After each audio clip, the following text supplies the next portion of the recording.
Assalamu alaikum wa rahmatullahi wa barakatuh. Jirra jirtu hordoftoonni keenya marti keessanoo anaa jiraatu baga jiraatanii isiniin jecha ammas barnoota haalaan barbaachisaa ta'e barnoota iimeelii barnoota jechuudha. Namni hedduun namni baay'een beekuu qabu jechuudha. Kan namni baay'een jechuudha osoo hin sirreeffatin iimeeluma namni isaa bane jechuudha. Iimeeluma namni adda addaa isaa banetti fayyadamaa jiru jechuudha. Iimeela jechuun iimeela barbaachisaadha.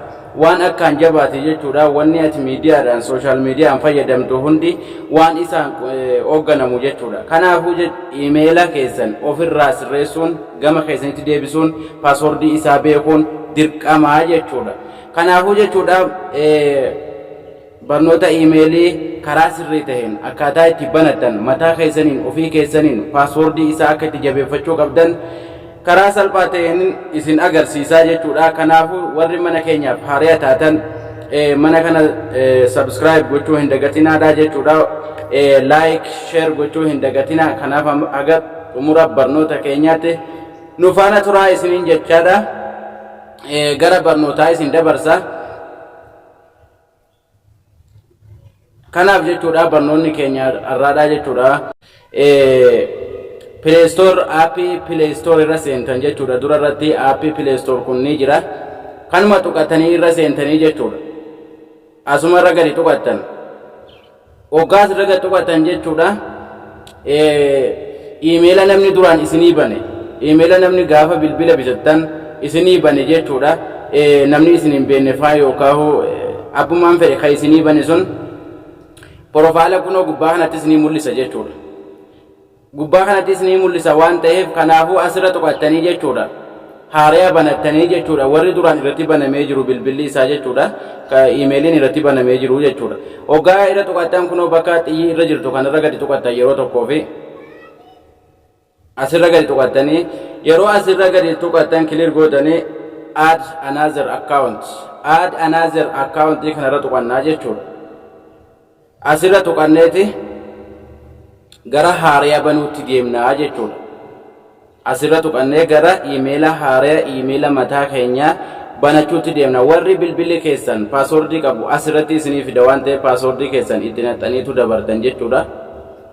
Asirra paaswordii keessan hoggaatti guutan haala kanaan isinii bana jechuudha.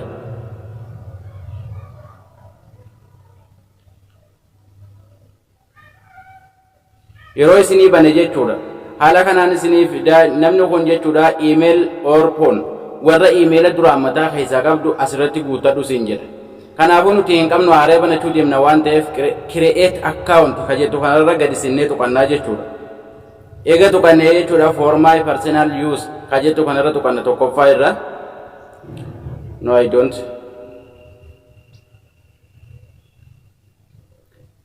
Tokkoffaa irra tuqannaa jechuudha. Kanaafuu jechuudha eega tokkoffaa irra tuqannee jechuudha asii kunoo first name maqaa duraa guutinu jedha. Maqaa an isin agarsiisuuf hin callisee banuu jira waan ta'eef maquma tokko itti barreessa jechuudha. Kanaaf amaan jedhee barreessume asirratti jechuudha malee duuba TV jee hogguun barreessu niin darbaa jechuudha. Yeroo next gootanii dabartan kunoo haala kanaan fuula kana qabatee isinii fida jechuudha. Fuula kana irra tuqxanii fuulli kun maali yoo jettan guyyaa har'aa osoo hin taane guyyaa dhaloota keessaniiti jechuudha. Guyyaa dhaloota keessanii guutii isiniin jechuu jira.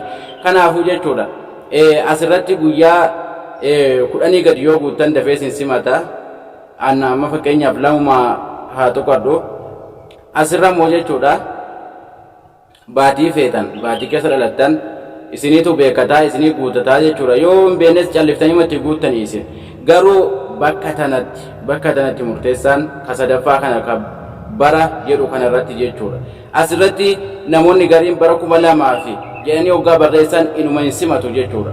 Inuma hin simatu. Kanaafuu 1990 jechuu qabna. 95 jeema fakkeenyaaf haala kanaan barreessuu qabna jechuudha. Saanduqni inni gama gadii kun qaama saalaa jechuun saala adda baasuudha jechuudha. Family meelee kanneen jechuudha. Family warri jaan malee shamarran family irratti banatan jechuudha. Warri dhiiraa immoo meelee irra tuqachuu qabdan kanneen jechuudha nun barbaachisu warra jechuudha lamaa fi maarreessanii jechuudha. Kanaafuu nun barbaachisu jechuudha. Kanaafuu meeliirra tuqadhaa nama ka'ee meeliirra tuqadhaa.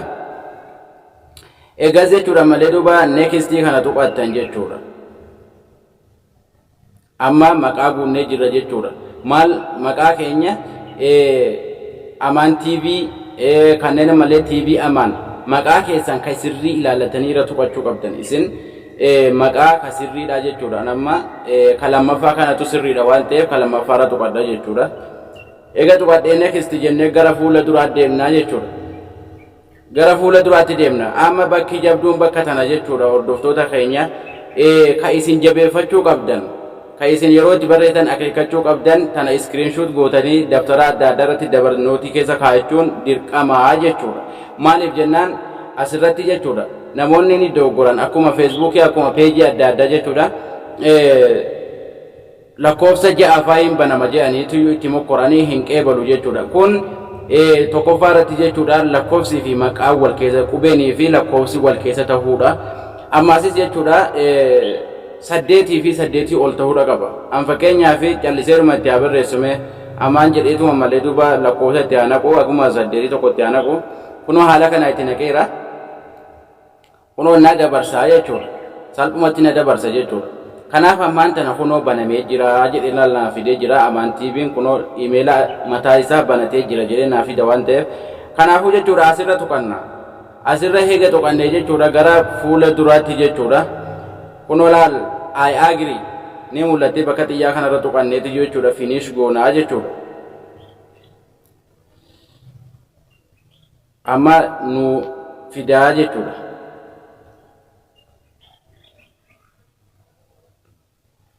Ni eegganna xumureen nuu fida jechuudha. Amma booda xumureen nuu fida.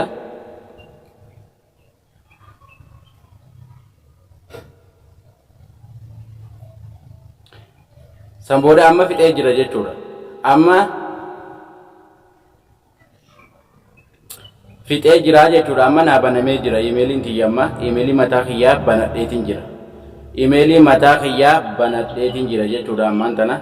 Kanaafuu jechuudha oggoonni neetworkii qabee jira natti fakkaatu. Neetworkii qabee jira. Imeelii kiyya naa banamee jira jechuudha. Kunoo naa banamee naa fidee jira jechuudha. Naa fidee jira. Kanaafuu eega banannee hoo kan namaa san ofirraa balleessinee keenya irratti akkamitti deeffannaa ka jedhuuf bakkuma tanarra eega fidhan eega malee nuu baname haala kanaan banannee booda bakka tanarra tuqanna bakkuma reefuu sanirra tuqanna jechuudha. Ammas yeroo malee duuba asirra tuqannu kunoo haala kanaan nuu fida jechuudha. Isii kanarra tuqanna nuti ammallee bakkuma xiyya olii kanarra tuqanna.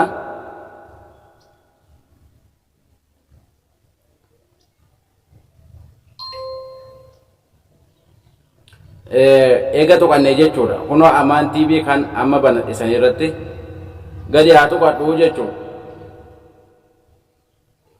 Yeroon gadi tuqadhe jechuudha irratti naa deebi'a. Kan mataa keessanii irratti isinii deebi'a jechuudha. Haala kana yoo eega banattanii kaatanii irra tuqattan kunoo bakka tanarratti isii kanarra tuqattanii ka fuula duraa kanarra tuqattan jechuudha. Ka xiyyi irra jiru kanarra tuqattanii jechuudha.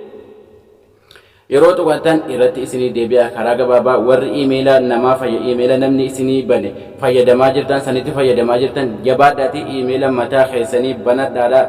Kan namni jechuudha isinii bane sanii akkamitti bilbila keenyarraa balleessina ka jedhuudhaaf jechuudha. Barnoota fuula duraa keessatti jechuudha qabadhee isinii dhiyaadha.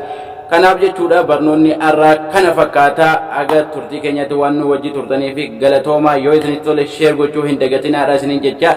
Kanaaf nagaan nu tura. Salaamullahi alaikum.